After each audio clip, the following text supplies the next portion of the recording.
Hi folks, it's me Michaela and welcome back to my channel. It's time! But not for Christmas because it is not even August right now. It is time for my next Throne of Glass reading vlog. That's right. Highly anticipated by probably just me. So I have read Throne of Glass and I've read Crown of Midnight, and so in this video I will be diving into the prequel, The Assassin's Blade. I have been reading the series in publishing order because that's what felt correct to my soul and my being, so that's what I'm going to be doing. If you think that you should read in a different order, you do you, but please also let me know your thoughts on that because I feel like there's a lot of opinions on reading order, as well as aren't there a couple books later on in the series that some people suggest tandem reading or something? I don't know. Anyway, right now I'm reading them in publishing order, which means that the book I'm going to be reading this time around is The Assassin's Blade, which is the prequel for the series. Now I'm pretty sure this is a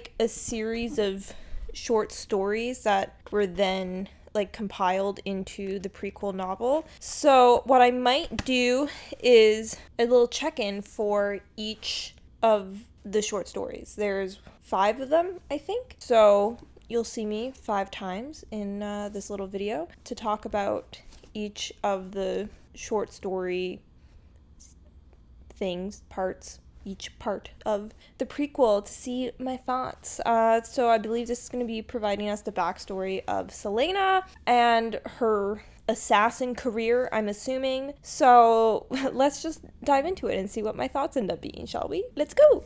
I needed to really wrap up this intro really quick because I'm making craft dinner.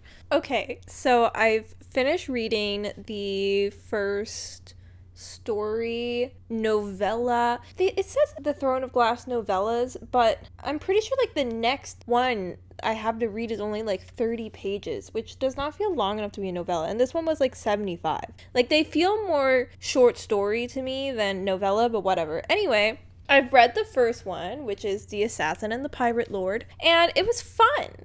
It was a little quirky. It was a little fun mission. It was kind of interesting to see the beginnings of Celaena and her relationship with Sam, and also just to see Sam as a character because in the Throne of Glass novels he's just a name that's referenced, the person who's talked about, but you don't really get to see who he was. I am just a little curious if Sarah J Maas just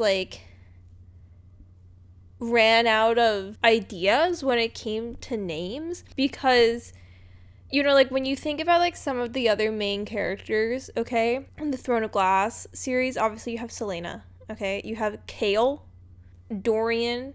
I mean, Dorian is a little bit more of a normal name, but it's still it's a little okay. Then there's the assassin head guy that's referenced, whose name is Arabin, a little funky, a little fantasy. And then you got Sam, and then there's another assassin guy I talked about in this whose name was Ben. I feel she got to a certain point where then she was just I got nothing else. His name's Ben. That's all I got. Which is not necessarily anything to do with ratings. It's just a thought I had.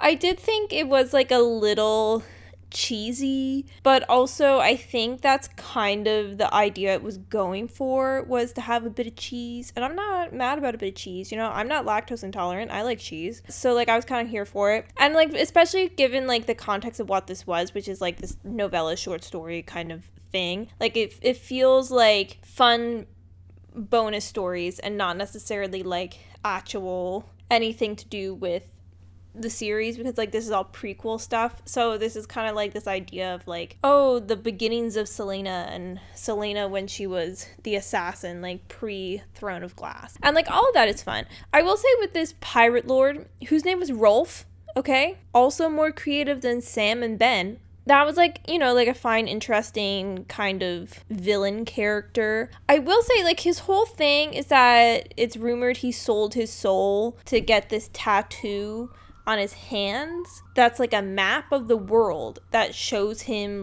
where treasure is and other stuff. But I'm sorry. That sounds like a useless map. That map is either you can't see anything, okay, or this man has the largest hands on the planet. Because, like, imagine, okay, it's like both hands. Imagine right now if you had a map of the world, okay, on your hands. So, like, you know, your left hand is North America and South America and, you know, a little bit of Antarctica, okay? Maybe Greenland's on there, okay?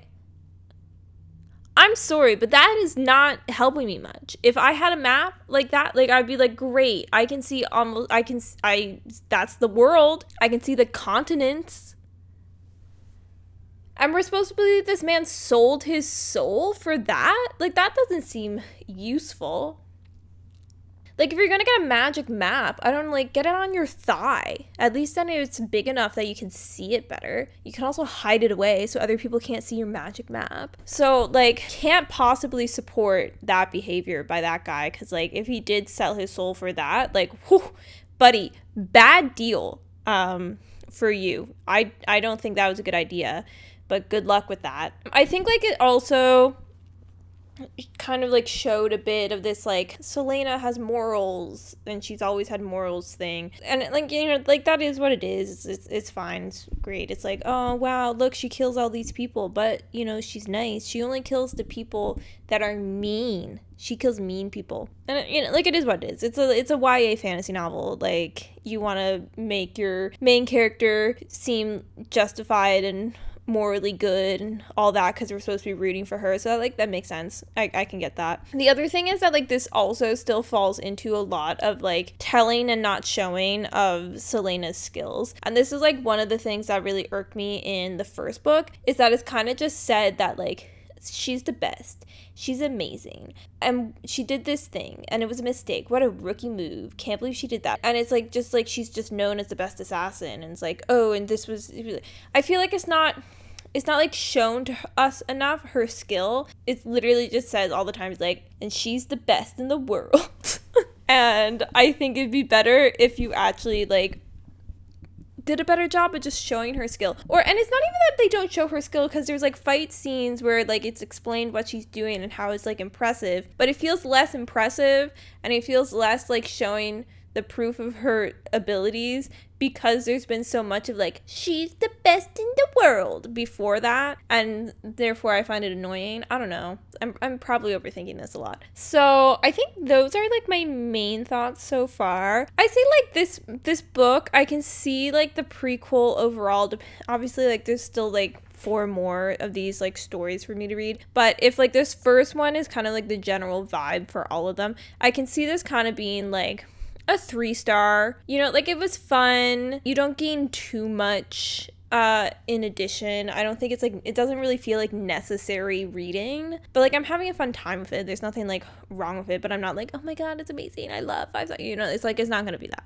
It's not going to be that. I doubt it will be that. So, yeah. I'll probably read the next one also today because it's short, and then get back to you. I'll be in a different outfit because, like, I need to get out of my work clothes. I can't believe I'm still wearing them at this point. So, I will see you later tomorrow morning. I don't know. It depends on when I read this and when the sun sets, because natural lighting, baby. Yeah, okay.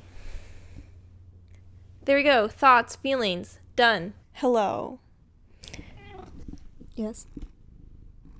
Hello. Me and Benjamin are here for the latest update. I did, in fact, lie to you completely at the end of the last clip, because it is not the next morning. It is actually the next day after work. But I did finish reading the second novella, The Assassin and the Healer, yesterday. But then I was just, like, on FaceTime with my best friend for, like, 5 hours, and then I fell asleep super early and then was running late for work this morning. So we're here now, post-work, the next day. It was a very short one, and so far what I've learned now from having read this second novella is that I believe, like, all 5 of these are in, like, a chronological... I'm so tired. All 5 novellas are in a chronological order, and they're, I'm assuming... Are you leaving? Dude, the clip's not even over yet. There is some, like, time in between the novellas, so it's not like they're happening like the next one picks up immediately after the end of the first, but they're clearly like in an order and they're kind of interconnected with an overarching story-ish to tie it together. So I learned that. And what I also, not necessarily that I learned this, but I have suspicions that this is just a series of stories of like Selena doing nice things for people so that we believe she is morally good, which is some kind of character building. Like, I'm not gonna argue that, but it does feel rather like a surface level way to show this. I feel like it would be better character development if she had more action and morals just like within the plot. It's like I feel like having these weird like side story padding to be like, look, she's a good person because she helped this gal out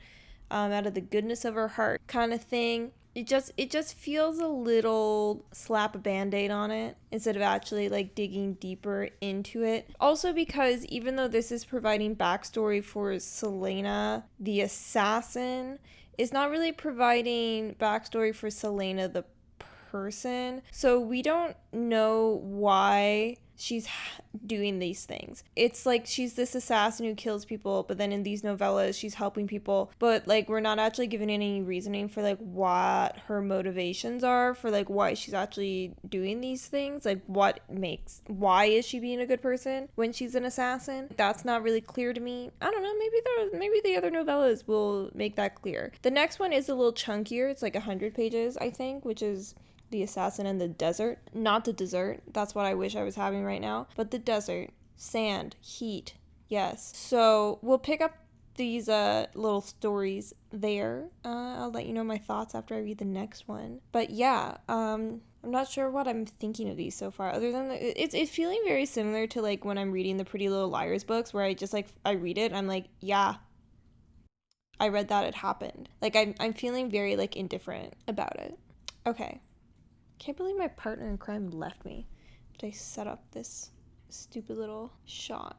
Anyway, okay, I have a headache, bye. So I've now finished reading the third novella story, whatever we're calling them at this point, The Assassin in the Desert, and I think this is definitely the best one so far in this. I will say I know that these were written not as like a singular book first, I believe. Like they were written separately and then they were like kind of compiled later into The Assassin's Blade, I think. However, like so far all of these novellas, stories, whatever, each individual portion feels like they're too connected to each other with like a through line story for them to be like separate things. Like this does really feel like it should just be like one book, and it almost feels like each one is just like a part that's just broken up into tiny chapters. I don't know, but I did think that this one was the best so far, mostly because this one was like a little over 100 pages. I think the next two are as well, so I'm hoping like the same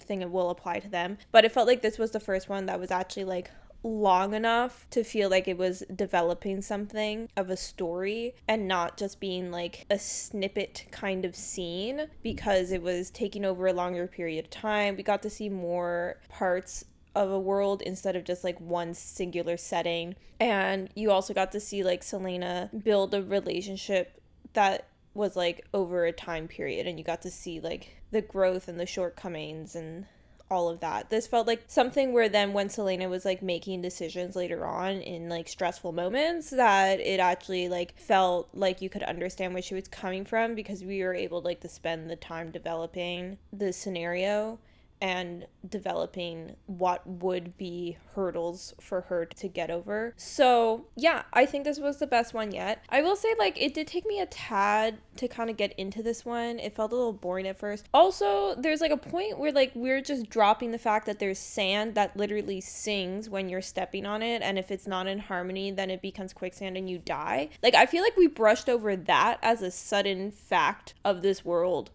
way too quickly. Like it literally was just said in a one-off line, and I was like, hold on. Can we rewind to go back to that? Because where the hell did that come from? There was also like a bit of like humor in this one that I liked. I found the humor in the first two were not quite my taste. This one I found like a little bit more like cheeky fun, instead of just feeling like too cheesy. So I like that. The next one up is The Assassin in the Underworld. So I assume we're just going to be continuing this storyline, and it'll probably just be in a new location now on her way back to somewhere. I don't even know. She's just been going round and round meeting people and stuff. I think like this also is I'm hoping that like the next one now is going to show her developing the relationship with Sam more, because he hasn't been present in these last two. Like, he was only in the first one, and I feel like if he's not back in the story until the final story, then it's going to feel a little rushed, I think, because I feel like that's kind of like a main point of these novellas, is showing the development of her relationship with Sam, because that's something that's brought up a lot as her history in the actual Throne of Glass book series, like not the prequel, like once you actually get into it. Like, I feel like that's brought up fairly often as this like integral part of her character status. I was gonna say development, but it's like it's kind of just where she's at. Like, it's just like a huge part of her character history, I guess, that's like brought up as something that's affected her and made her the way she is a lot in the series. So like if that's not properly developed in this, I'm gonna be a little upset, because I feel like that's almost the main point, other than this whole like Selena has morals, she's an assassin but she's a good person. But yeah, that's kind of my thoughts. I like this one, it was fun. We'll read the next one, hope it will also be fun. Yeah, that's it. Okay, bye. Guess who's back? Me. So I've now read The Assassin and the Underworld, and I take back what I said earlier. This one was the best one so far. It's nice that they just keep getting better, you know? Because, like, if they didn't, that would be very disappointing. So I have to say, like, these novella stories, whatever I'm deciding to call them, are improving and becoming, like, more intriguing the more I read, which is a great feeling. I have to say, like, I think in this one, I did get what I want, which was Selena and Sam relationship development. So wonderful, fantastic, love to see that. I assume this last one now is supposed to be the devastating end. Can't wait. But I will say, like, I think that, like, the twist in this one, the Underworld, was a little obvious. Like, I definitely saw that coming from like 17 miles away. 17.2 actually, to be exact. So I kind of wish it wasn't so heavy-handed, but I also like wasn't mad at it, because like just because like this whole novella was kind of like, it was like a mission, you know? It was giving heist, but not quite heist. So it really was like spy mission. And I just like love a mission, heist, that kind of storyline. I just like love a plot like that in any kind of medium. So I was like living for this one. Fantastic, loved it, amazing. Yeah, no complaints, fun time. And I think this one did like a much better job of showing Selena as like a complex person and not just like assassin who happens to do good deeds. So I was really happy with that. I was pretty impressed. So it seems like so far the theme with these Throne of Glass books is that the endings always win them over for me. So I'm very excited to find out what I'm going to think of the final part of this prequel, which is The Assassin and the Empire. I'd say like the one like overall thing about the prequel is that because it's a prequel and like you've already read part of the actual major timeline events series books, so because like you know where it's going, because this is a prequel, it loses a lot of tension. Like, you're reading scenes where it's supposed to be like super high, ooh, what's gonna happen, but it's like, you know what's definitely not gonna happen because you know that there's like a whole series that comes after this. So there's like certain things that you're like, well, I know it can't end in this, so like I'm just reading it. Like, you don't have that high stakes energy as much, which I think especially in like a story that's based around like spy, assassin, you know, like all of that, it does kind of take away from like a huge part of the story. So like if this was just like, see, this is the thing too though, like it is very much prequel. Like, this couldn't have been the first book because it's really just like history and not super connected to the main plot of Throne of Glass and where it's going, as far as I can tell. So like I don't know what the solution would have been, but I think that's just the reality of it. Like, that's just the reality of a prequel, is that there's certain things and there's certain writing techniques that you just like can't use effectively, because it's like you can't have that suspense, you can't have that tension, because all of the readers know this is a prequel, right? You know what Selena's status is after this. So that means, like, you know, she can't die, she's not gonna lose a leg, you know, like there's certain things that you're just like, well, that's not gonna happen because I know it doesn't. And that's like the major issue with prequels in this kind of genre of book. But yeah, overall I'm having a really good time with it. I feel like that's like my thoughts with Throne of Glass overall in general, is like I'm having a good time with it. I will also say, yet again, in the Throne of Glass series, there is mention of the fact that the castle is made of glass, and it was shocking to me, which every time I read it, I go, this should not be information that I am constantly forgetting. I feel like a castle made out of glass in a series that is called Throne of Glass, like, should not be an aspect of the story that I forget all the time. Like, I feel like that should be a solidified thing in my mind. I feel like we're just not talking about that enough. We're just not talking about that enough. Why is nobody mentioning the glass castle happening?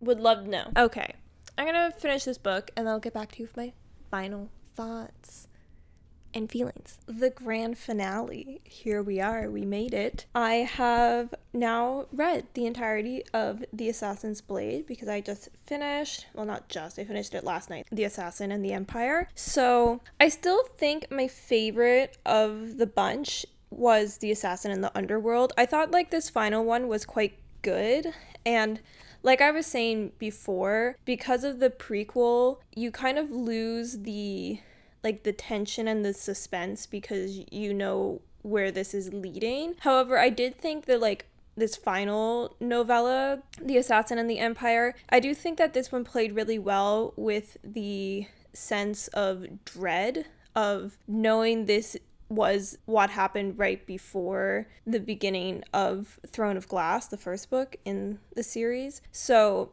knowing that and knowing like kind of the broad strokes of what's going to happen, there is like this kind of constant sense of like dread as the inevitable approaches. So I really like thought that was done quite well, and I think like overall it's definitely worth reading the prequel. I think you do kind of learn more about the like backstory of Selena. I do wish there was a bit more character development in this, because in general this whole prequel for like character wise just was like, Selena is an assassin, she's so cutthroat but she has good morals, and then it's like, oh, she likes the opera and the ballet and she plays pianoforte and she reads, which we already knew because that's talked about all the time in the series. And then that she's vengeful. I feel like we could have done more with like character depth to like grow her into somebody other than like the vengeful assassin who plays piano and reads a lot of books.